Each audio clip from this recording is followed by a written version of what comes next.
I do not wish this on anybody.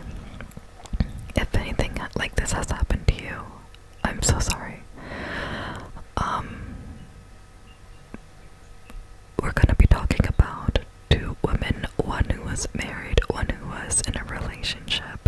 The one that I'm gonna read to you now, about the lady in the marriage, it was gonna be the only one that I did for this video, but I think it's too short and I want to make these longer, which is why I added the other one, which is a bit longer. But this one really just blew everything for me, blew everything up for me. I thought, what the heck? Especially like the guy's excuse that he gave as to why he did what he did. Let's jump into this story time, I guess. Okay, here we go.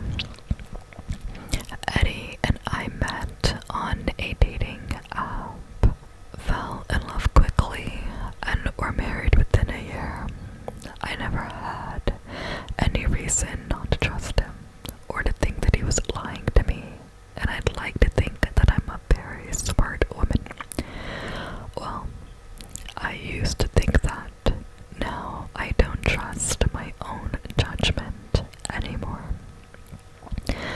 Eddie worked in oil and gas, and he had a FIFO, a fly-in and fly-out job. Oh my goodness, I'm gonna tell you guys a personal story too after this. Okay, anyways, that meant he was away working for 8 days, then home with me for 6. I like my own company, and the arrangement worked well for me too. I had time to catch up with girlfriends and concentrate on work while Eddie was away, and then we would prioritize time together when he was home. It was almost like having a holiday romance with my own husband. We were always happy to see each other, and we didn't sweat the small stuff. We hardly ever argued because we were just so happy to be together. When our twin daughters came along, life got a bit tougher for me. I was managing them on my own most of the time, but Eddie was a wonderful dad when he was home. He was up with the girls during the night when they cried, and he would take them for a walk in the morning so I could get some extra sleep. One day, before he was due to leave for work again, I burst into tears at the idea of being left alone for another 8 days. That's it, Eddie said. I'll give notice and find something local. I don't want to leave you like this.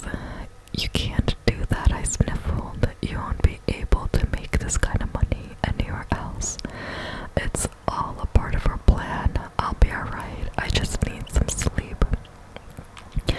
Eddie agreed, but told me all I needed to do was say the word, and he'd hand in his resignation. Nothing is as important as you and the girls, he said.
waiting 4 more days before Eddie came home and I could ask him about the card to his face.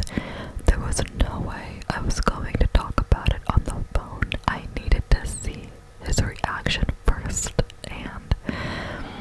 and after we had dinner and put the girls to bed, I sat down at the kitchen table opposite of Eddie and simply asked, "Who's Nate?" At that moment, I knew my life was about to turn upside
has you, right? So, whenever we would go to her house, I mean, it was a really nice, like, apartment, really big. Her husband, he was like some kind of a consultant or did something, I don't know what he did, but he had a really nice job. That was a FIFO also, like, flying in and out for work, and he would go to, like, Vietnam, and then come back to France, so he would be back and forth between Vietnam and France. And I remember being there, he had like doctor friends and, you know, just people like lawyer friends, whatever. And his wife was someone who wasn't educated at all, came from a really poor background, and you could tell like she just couldn't really connect that well with others, so she really wanted to make friends herself, which is fine, you know. But it seemed clear that this guy, well, actually, my other friend's partner, who was her boyfriend at the time, did not like this guy at all. Like, people just got a bad feeling about this man. Like, he just seemed someone so condescending. If you state a fact or an opinion about something, he'll be the first one to jump in there and correct you and show off his intelligence or try to be right all the time. And it's like, bro, we're just trying to like have a chill conversation. Like, you don't need to try to make a point every freaking time. Like, just relax. But he couldn't. It was really annoying. And yeah, anyways, some people wouldn't even want to go and visit. And so it seemed that it was a kind of dynamic where there's this guy who is like just so full of himself, and he married someone who he felt that he had all the power in the relationship. She had a kid from a previous relationship, but then they had a kid together. And so anyways, here they are. Now, the reason why I bring up this story is because it reminded me of what I just read to you. And it just shocked everybody, but I guess it shouldn't have. So, I moved here about 5 years ago or so, right? So, I think about 2.5 years ago. I'm gonna say 2.5 years ago. About 2.5 years ago, she goes on his phone and she finds that he's talking to this woman, and she sees pictures and back and forth, pictures of her and a dog in her pajamas and pictures of him, and it's messages like, I love you, I miss you, come back home to me, I'm gonna cook this for you, I'm gonna cook that for you. This was a woman, not in France, but in Vietnam. It's like he had a whole other relationship in Vietnam, so whenever he would go away to work, he would be with her and having this whole other life there with her at her home, or maybe a place that he brought for her. I have no idea.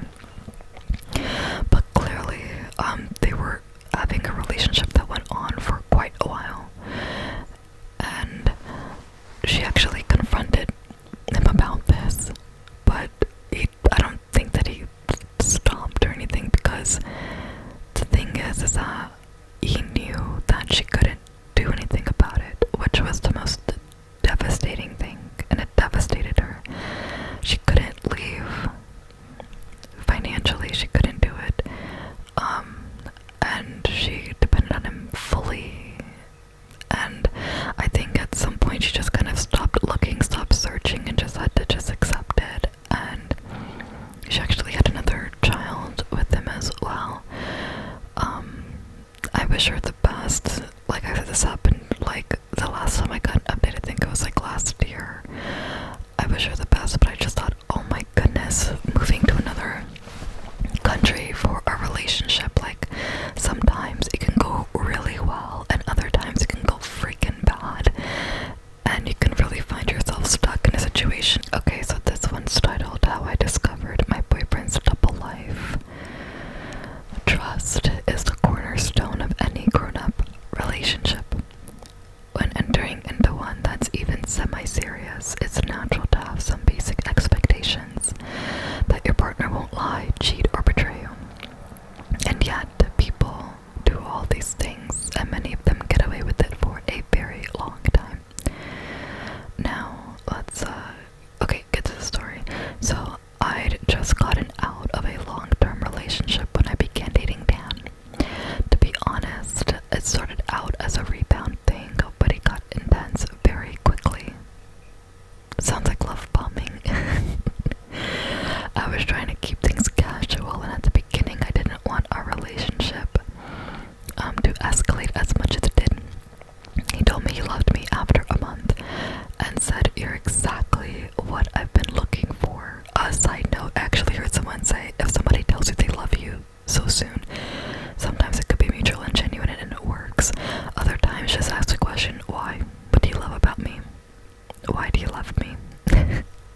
was very over the top, and he behaved like this the whole time we were together. I'm not like that, and I've never been with anybody like that before. Looking back, he was manipulating me and very clever about it. He had psychopathic tendencies, and I didn't realize what was happening. I was always a bit on edge throughout the whole relationship. He wanted to put a label on it within weeks, and his grand gestures of emotion would freak me out. But there were so many good things about it, and I was going through a busy period with work.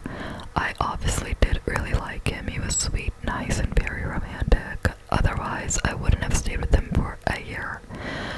All my friends and family met him and really liked him, although a couple of people said he talks about himself too much and called him narcissistic. My dad thought he said thank you too much. Soon after we started dating, I found out he had a child, and he introduced me to her early on after just a couple of months. I told him it was quite soon to take such a big step. He said, I know, but I think you're a really strong influence for her, and will be such a good role model. I thought that's a lot, but I formed a strong bond with his daughter, even though we weren't a strong couple at that point. He must have figured that if he introduced me to his daughter, we'd start seeing each other a lot more. If I trusted my instincts, I would have realized that this was emotional manipulation. At the time, I just thought he was an emotional, romantic person. I thought that he was so jealous of other people I dated and would keep bringing up my long-term ex. What I didn't realize was that he was hooking up with people the entire time we were together. There was always one girl named Sarah who he'd often be tagged with in Instagram photos. Once, when I thought he'd been somewhere else the previous night, I saw a new picture of them together. I thought it was strange and asked, who is she? They said, I think she might like me a bit, but nothing has happened, or whatever happened. I'm friends with one of her friends, and she comes and hangs out. On one occasion, he even introduced us to each other while we were both dating him. They'd been dating for about 4 months at that point, while we'd been together for 5 months. I'd stayed at his house with his daughter, and suddenly Sarah showed up with her dog, which his daughter was excited about. Dan introduced me as a friend who had a close relationship with his child. The whole thing lasted about 5 minutes, but I had a strange inkling about her, and they'd often meet up for coffee. Whenever I'd bring her up, he'd always brush her off as a friend of a friend. One morning, I was doing some work on his laptop when an email popped up and had the words child maintenance in the subject line, and was from a woman who was not the mother of his daughter. I thought, what the heck? He has a secret son who was the same age as his daughter. I was furious if he'd hidden it from me. When I confronted him, he sat down and cried. He was apologetic. And he was apologetic that he hadn't told me, and said that it had been difficult for him, and that he deeply regretted not being able to see his son, but it was all crap. A year after we started dating, the whole thing blew apart. It was my birthday, and all my friends and I went out to celebrate. Dan was there and acted strange the entire night. When he went to bed, I stayed up and talked to his roommates. It says flatmates, so maybe she's English. I asked them if anything was going on between Dan and Sarah because I had a funny feeling about it. One of them said, I really like you, and I can't tell you it's not.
she was in shock and told me to come meet her. So I went to her house, and we spoke for about 3 hours. I was in so much shock, and it was actually my birthday that day. Sarah and I ended up spending a lot of time together and even went on holiday together. It was shocking that we became friends because we spent so long working out what happened to us and how Dan managed to get away with that. We realized that he would send us the same photos and the same text, even, messages. We found out that there were 6 other girls that he had been with over that time period that they were with him. We were all interlinked. One worked in my office, and a lot of them I had met before or had worked with. I have no idea how he was able to manipulate me. I would describe